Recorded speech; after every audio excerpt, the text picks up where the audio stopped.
In my experience from starting weightlifting myself to coaching hundreds of athletes worldwide, I've always found that the snatch is the most difficult lift to learn initially. But the dark horse that eventually rears its head down the track is the split jerk. And when this happens, I have seen many lifters stress themselves out and think that maybe they're born to power jerk or squat jerk. But what we're doing is just avoiding some tough love that we need to give our split jerk. If this is you and the split jerk has you being only one crash out away from quitting weightlifting altogether and doing powerlifting, let me talk you off the ledge. Because I have these 6 key qualities that separate a great split jerk from an average one. So what I'll do today is outline them as simply as I can so you can implement some small changes to your jerk so it can go from being a hazard to something you can have confidence in even after a heavy clean. But first, if you have any other holes in your lifting game, maybe some that you're unaware of, I have released a weightlifting efficiency and performance calculator with an accompanied efficiency toolkit. So find out based off your strength numbers, age, and body type what your predicted maxes should be and fill out the efficiency scorecard of your best lifts across the board to get a breakdown of where you may be lacking and exactly how to fix them. It's completely free and the link is in the description just below. Now, to make this as simple as I can, I'll break down these 6 key qualities into 2 segments. I'm going to call one segment the base, one segment the peak.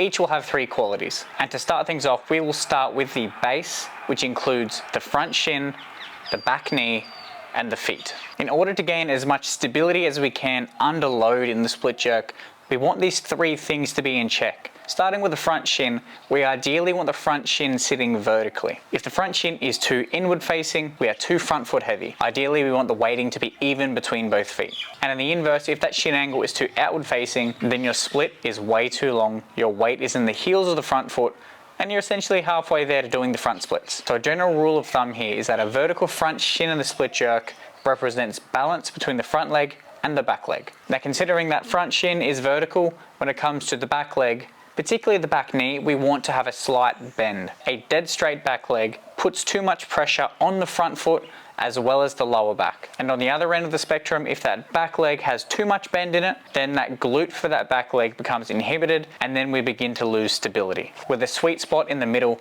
we can then evenly load the front and back leg, and most importantly, with that slight bend in the back knee, we can then get under the barbell as opposed to pushing forward and catching too high. In order to maximize the amount of weight we can put on the bar, we need to get under the thing. If we're too hesitant in doing this, we're going to be catching too high and forward with a straight back leg. Now, if you still feel like you're struggling with stability in the split position, but you're nailing those first 2 qualities, it may have something to do with the way that you shift your feet when you go into the split position. Ideally, we want to treat them like train tracks. If we're looking at it front on, we don't want to send both the feet in and have it looking like we're standing on a tightrope. That's no way to get stability under a split jerk. Ideally, if we have the feet sitting a hip width apart in the dip and drive, we want to send them both forward and back without moving laterally. And once hitting this position, we want the feet to both be slightly inwards facing of the toes. If, for example, you have that back foot outwardly faced, then you run the risk of having that back foot collapse inwards, in which you then obviously lose balance and of course a bend in the back leg. Now, considering we have a straight front shin, a nice bend in the back knee, and the feet are moving out like train tracks, we can then move on to the second segment, which is the peak. Now, we'll start this segment with the hips. We want the hips to be square from the dip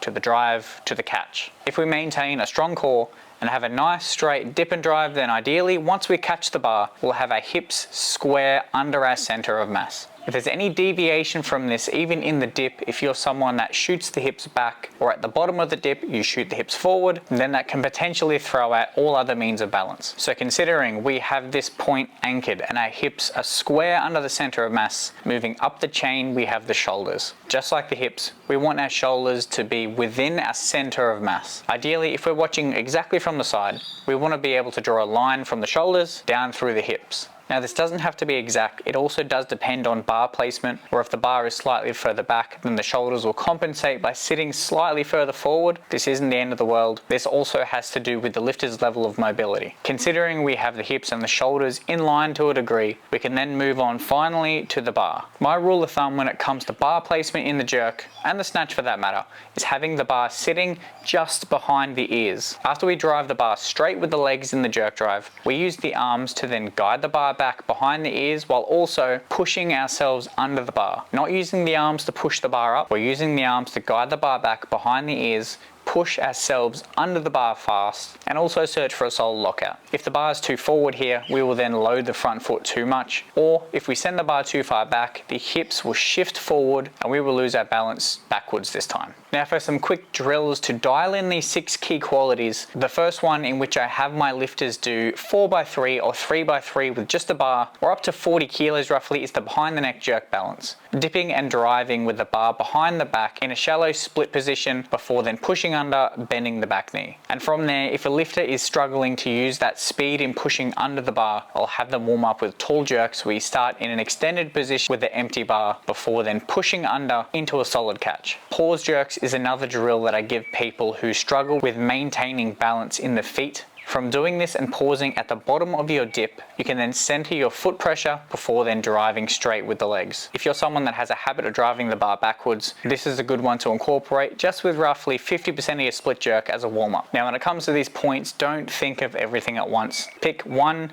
to 2 of your biggest weaknesses and double down on that with 1 to 2 exercises prior as a primer. And if you need any additional help with your lifting across the 3 lifts, I have some free stuff below. Feel free to try my efficiency and performance calculator, my complete positional playbook alongside my 4-week program. And also if you want more hands-on help with your weightlifting, I have a free trial below for my team program, which comes with programming, coaching, feedback, community, the lot. Links below.